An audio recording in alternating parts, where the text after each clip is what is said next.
जब 8 मार्च को मैंने वो ऐलान किया तो उसके बाद जो है ना साथियों की तरफ से जो जम्मू कश्मीर ख़ुसूसन जम्मू कश्मीर लिबरेशन फ्रंट के दोस्तों की तरफ से मुखलस कारकुनों की तरफ से जो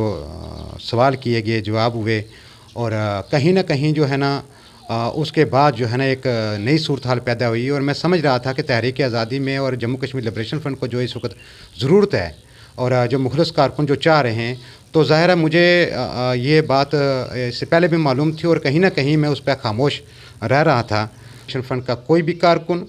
जम्मू कश्मीर का लिबरेशन फ्रंट का कोई भी मुखलस कारकुन कहीं का भी हो और मैं ये भी कन्फर्म करना चाहता हूँ, मेरा उसके साथ एक तल्लक़ है, नज़रियाती तल्लक़ है, आइनी तल्लक़ है और जम्मू कश्मीर लिबरेशन फ्रंट के प्लेटफार्म से जितने लोग भी शहीद हुए हैं के लिए उन सब के साथ मेरा एक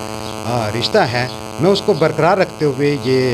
वाज़ेह कर देना चाहता हूँ कि मैं तहरीक आज़ादी में कभी भी पीछे हटने के लिए तैयार नहीं हूँ और जम्मू कश्मीर लिबरेशन फ्रंट के जितने भी टुकड़े हुए हैं और उन टुकड़ों को अगर समेटने की कोशिश करूँगा तब भी मुझे किसी न किसी तरीके से ज़रूरत पड़ेगी एक प्लेटफार्म की कि तमाम जितने भी जो ना मुखलस कारकुन हैं उनको एक स्टेज पर ले आऊँ, ये मेरी कोशिश होगी। और जहाँ तक बात है जम्मू कश्मीर लिबरेशन फ्रंट शोहदा ग्रुप की, तो मैं इस पर एक चीज़ वाज़ेह कर देना चाहता हूँ कि शोहदा ग्रुप जो लफ्ज़ इस्तेमाल किया जाता है, ये जम्मू कश्मीर लिबरेशन फ्रंट व Jammu Kashmir student liberation front, national liberation army के उन तमाम अजीम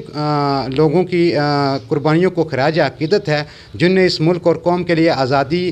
इस मुल्क और कौम की आज़ादी और ख़ुद मुख्तारी के लिए कुर्बानियाँ दी। ऐसा है ना कि इस वक्त मैंने बताया कि इतने ग्रुप हो चुके हैं कि जम्मू कश्मीर लिबरेशन फ्रंट का कारकुन जो है ना मायूस हो चुका है और तहरीक आज़ादी पे इसका क्या असर पड़ रहा है आप ये सोच लीजिए कि जम्मू कश्मीर की जो अवाम है उसके यहाँ सवालों के इतने अंबार लगे हुए हैं कि कोई जवाब देने वाला नहीं। अगर क़यादत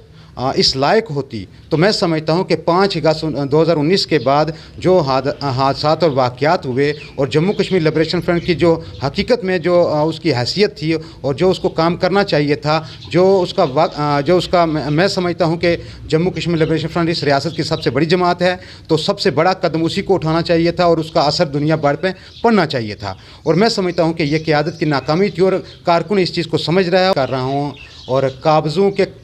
एजेंटों को भी मैं जो ना हदफ तनकीद बना रहा हूँ और मैं उनके सामने एक सीना तान के खड़ा होने की कोशिश कर रहा हूँ। तो ये लाजमी बात है मेरे पर तनकीद होगी और तनकीद भी बेतहाशा होगी। यहाँ बात कुर्बानियों की है तो कुर्बानियों को सिर्फ बेचा गया है। मैं इस वक्त देख रहा हूँ कि जम्मू कश्मीर के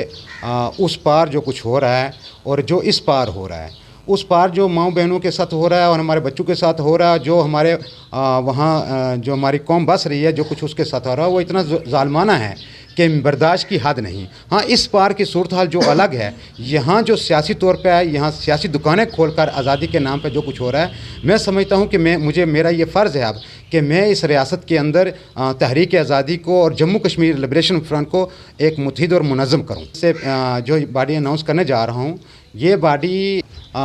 जो बॉडी अनाउंस करने जा रहा हूँ, इसका मुद्दा मकसद जो है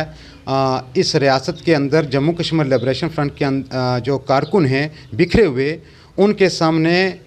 मुख्तलिफ़ सवालात हैं जिन सवालात को लेकर जाना बहुत ज़रूरी है और उनको एक स्टेज पर लाना बहुत ज़रूरी है। और मैं समझता हूँ कि उनको ये मैं एक स्टेज देखिए सर, ये इसको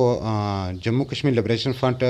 की अबूरी बॉडी कहें या इस को जो है ना जम्मू कश्मीर लिबरेशन फ्रंट की मरकज़ी बॉडी कहें, ये लोग कारकुनों पर डिपेंड करता है। मैं समझता हूँ कि जो बॉडी मैंने तश्कील दी है ये कुछ दिन के लिए है, जो मुस्तकिल तौर पर ग्रैंड जरगे के बाद जो है ना कोई शक्ल ले। सबसे पहले जो अर्ज़ करूँगा, राजा इश्तियाक साहब हैं, बड़ाली से ये नायब सदर मुंतखब किए गए हैं और साथियों के मशवरे से किए गए हैं चूँकि और इसके साथ में जो है ना आप देखेंगे गौर से तो जनरल सेक्रेटरी जो हमारे साथी हैं वो इस वक्त बीमारी की हालत में है, हाजी गुलफराज भट्ट साहब, और वो कल से भी जो है ना कल भी वो इसको ऐलान करना चाह रहे थे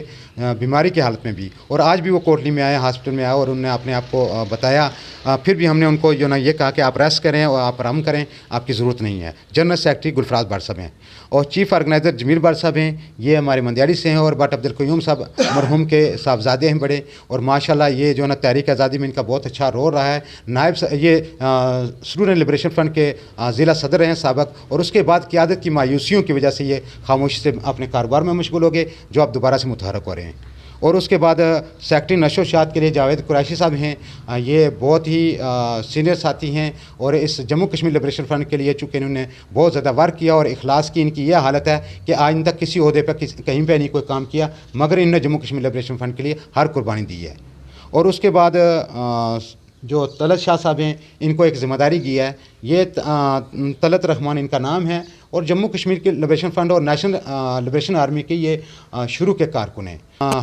इलाकों में मुख्तलिफ जगहों पर इन्होंने काम किया। जैसे रियासत जम्मू कश्मीर के लोगों को यह पैगाम देना चाहता हूँ, अगर आपको आज़ादी चाहिए तो आज़ादी के लिए एक ऐसी सियासत को चुनिए जो मज़ाहमती भी हो और अच्छे किरदार की हो। मैं जम्मू कश्मीर लिबरेशन फ्रंट के कारकुनों को वो कहीं पे भी हूँ, मैं उनसे ये रिक्वेस्ट करूँगा कि अगर जम्मू कश्मीर लिबरेशन फ्रंट को दोबारा से इस रियासत जम्मू कश्मीर की आज़ादी के लिए सरगर्म किरदार अदा करना है तो आपको एक स्टेज पे आना होगा। नहीं तो जम्मू कश्मीर लिबरेशन फ्रंट के इतने टुकड़े हो चुके हैं कि वो अब आज़ादी के छोड़ो, वह एक दूसरे के दस्तों गिरबान हैं। इससे बेहतर है कि आप एक जगह आएँ और आज़ादी के लिए जंग दोबारा से शुरू हो। हमारी माओ बहनों और बेटियों की इज्जतों को बचाना है, हमने अपने शहीदों की कुर्बानियों को भी उनका भी तहफ़्फ़ुज़ करना है, हमने मुखलिस कारकुनों का तहफ़्फ़ुज़ भी करना